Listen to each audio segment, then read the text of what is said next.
ମୋ କବିତାର ଶୀର୍ଷକ ନାଁଟି ତାହାର ରୁବି। ବାପା ମାଙ୍କର ଗେଲବସରର ତୃତୀୟ ଝିଅ ରୁବି ଶାନ୍ତ ଶିଷ୍ଟ ସାଥେ ଅତ୍ୟନ୍ତ ଉଦାର ଦ୍ୱିତୀୟ ଝିଅ ଛବି।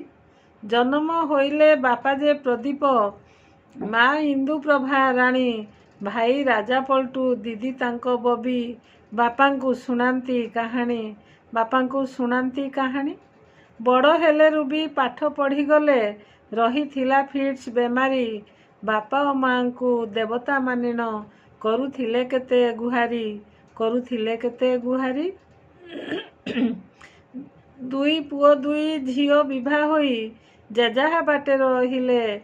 ଘର ବଡ଼ ପୁଅ ସ୍ଥାନେ ନିଜେ ରହି ଘରକୁ ଚଳାଉଥିଲେ। ସତ୍ ଉପାୟରେ ପରିଶ୍ରମ କରି ଧନ ଉପାର୍ଜନ କରି ସମସ୍ତଙ୍କୁ ଖୁସି ମନେ ରଖିଥିଲେ। ମନେ କେତେ କ'ଣ ବିଚାରି। ବାପାଙ୍କୁ ବେମାରୀ ଗ୍ରାସ କରିଥିଲା। ବାପା ଅବଶ ହୋଇଲେ। ବାପାଙ୍କ ପରେ ସେ କି ଦଶା ପାଇବେ, ମନେ ଭାଳି ହୋଇଥିଲେ। ବାପାଙ୍କ ଆଗରୁ ଚାଲିଯିବା ପାଇଁ ମନକୁ ସୁଦୃଢ଼ କଲେ। ଫିଟ୍ସ ମାରିଦେଲା, ପାଣିରେ ପଡ଼ିଲେ, ପ୍ରାଣ ବଳି ଦେଇଦେଲେ। ନିଜେ ଗଲା ପରେ ବାପାଙ୍କ ଚଳିବା କଷ୍ଟକର କାଳେ ହେବ। ଜୀବନ ହାରିବା ପୂର୍ବରୁ ନିଷ୍ପତ୍ତି କ'ଣ କଲେ ଠିକ୍ ହେବ। ଶେଷରେ ଏପରି ନିଷ୍ପତ୍ତି ସେ ନେଲେ, ମରିବି ଅବଶ୍ୟ ଦିନେ। ଯିବା ସଙ୍ଗେ ସଙ୍ଗେ ବାପାଙ୍କ ବ୍ୟବସ୍ଥା କରିବି ମୁହିଁ ଯେ ସନେ। ପାଣିରେ ବୁଡ଼ିଲେ ଯେଉଁ ଅନୁଦାନ ବାପାଙ୍କୁ ଦେଇ ସେ ଗଲେ, ନିଜ ଜୀବନକୁ ତିଳ ତିଳ କରି ସମର୍ପଣ କରିଗଲେ।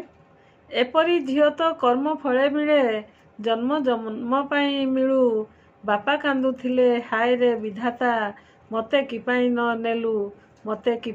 ନେଲୁ। ମା କାନ୍ଦୁଥିଲେ, ଝିଅ ନୁହେଁ ସେ ତ, ଥିଲା ମୋର ବଡ଼ ପୁଅ। ଝୁରି ହେଉଛନ୍ତି ପରିବାର ବର୍ଗ, ଆଖିରୁ ଝରାଇ ଲୁହ। ଅମର ଆତ୍ମାର ସଦ୍ଗତି ହେଉ, ଆହେ ଜଗତ ଠାକୁର। ଏତିକି ଗୁହାରି ତୁମ ପାଦ ତଳେ, ପ୍ରାର୍ଥନା ପୂରଣ କର।